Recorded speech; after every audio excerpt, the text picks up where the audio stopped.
Hello everyone, welcome to our channel. అందరికీ నమస్తే అండి. అందరికీ హ్యాపీ ఉమెన్స్ డే. ఈ మహిళా దినోత్సవాన్ని పురస్కరించుకొని అమరావతి న్యూస్ ఛానల్ వాళ్ళు ఒక కాంటెస్ట్ నిర్వహించారు. అందులో నేను పాల్గొన్నాను. అందరికీ నమస్తే అండి. అమరావతి న్యూస్ ప్రేక్షకులకు, మహిళలకు అంతర్జాతీయ మహిళా దినోత్సవ శుభాకాంక్షలు అండి. నా పేరు కాపుగంటి శైలజ, మాది కనిగిరి, ప్రకాశం డిస్టిక్. మా వారి పేరు నాగేశ్వరరావు గారు. నాకు ఇద్దరు పిల్లలండి, పాప బాబు. అత్తగారు మామగారు అందరం కలిసి ఉంటామండి. నేను ఒక గృహిణిగా ఉంటూ మరియు ఒక వర్కింగ్ ఉమెన్గా హెల్త్ డిపార్ట్మెంట్లో ఫార్మసిస్ట్గా వర్క్ చేస్తున్నానండి. అమరావతి న్యూస్ ఛానల్ వాళ్ళు మహిళా దినోత్సవాన్ని పురస్కరించుకొని ఏర్పాటు చేసినటువంటి ఈ సౌందర్య లహరి కాంటెస్ట్ 2024కు స్వాగతం, సుస్వాగతం. ఇక ఇదేనండి మా ఇంటి సింహద్వారం. సింహద్వారం, తొలి గడప మరియు మా ఇంటి మహాలక్ష్మి అయినటువంటి తులసమ్మ. వీటిని మేము రోజు పూజిస్తూ ఉంటామండి. ఎవరైతే వీటిని పూజిస్తూ ఉంటారో ఆ ఇంటి మహాలక్ష్మి కొలువై ఉంటుంది అంటారు కదా. ఇక్కడండి మా ఇంట్లోకి వెళ్దాం.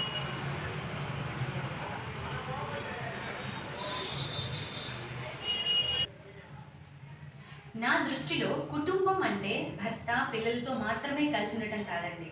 అత్తమామలు, కుటుంబంలో ఇంకెవరైతే సభ్యులు ఉంటారో వాళ్ళందరితో కలిసి సుఖ దుఃఖాలను పంచుకుంటూ సంతోషంగా జీవించడమే నిజమైన కుటుంబం. ఒక చెట్టు బలంగా, దృఢంగా ఎదగాలి అంటే దాని యొక్క వేలు ఎంత స్ట్రాంగ్గా, ఎంత దృఢంగా ఉంటే అంత బాగా పెరుగుతుంది కదండి. అలాగే ఒక కుటుంబం అనేది కలిసికట్టుగా సంతోషంగా ఉండాలి అంటే కుటుంబ సభ్యులు అందరితో పాటు మహిళ పాత్ర ఎక్కువ ఉంటుంది. ఎందుకంటే ప్రతి మహిళ కూడా తన కుటుంబ క్షేమం గురించి నిరంతరం ఆలోచిస్తూ నిస్వార్థమైన సేవను అందిస్తుంది కదండి.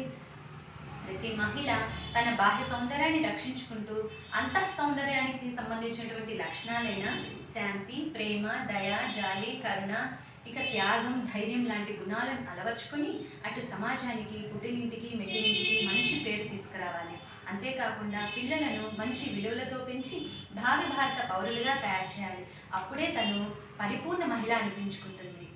ప్రతి మహిళ కూడా పరిపూర్ణ మహిళగా ఉండాలని నేను కోరుకుంటున్నానండి.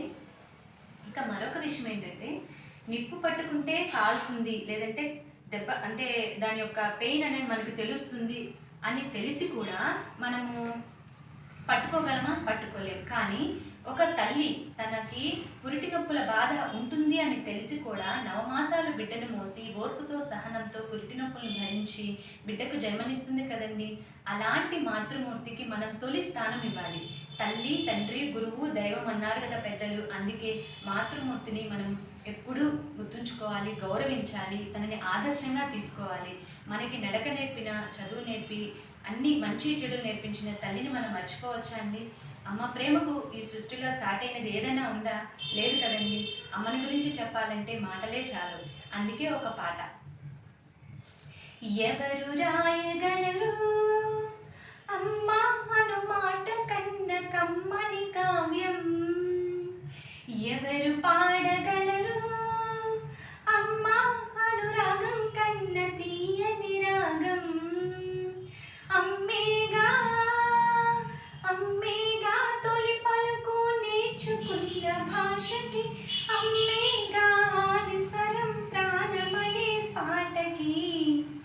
ఈ పాట నాకు ఎంతో ఇష్టమైన పాట అండి. ఈ పాటను మహిళలందరికీ ఈ మహిళా దినోత్సవం సందర్భంగా డెడికేట్ చేస్తున్నాను.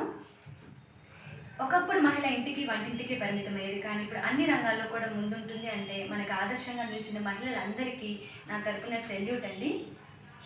ఈ ఒక Soundarya Lahari news channel, Amaravati news channel వారికి ఈ కాంటెస్ట్ నిర్వహిస్తున్నందుకు ధన్యవాదాలు. ఈ సౌందర్య లహరి కాంటెస్ట్ కోఆర్డినేటర్ కూడా ధన్యవాదాలు.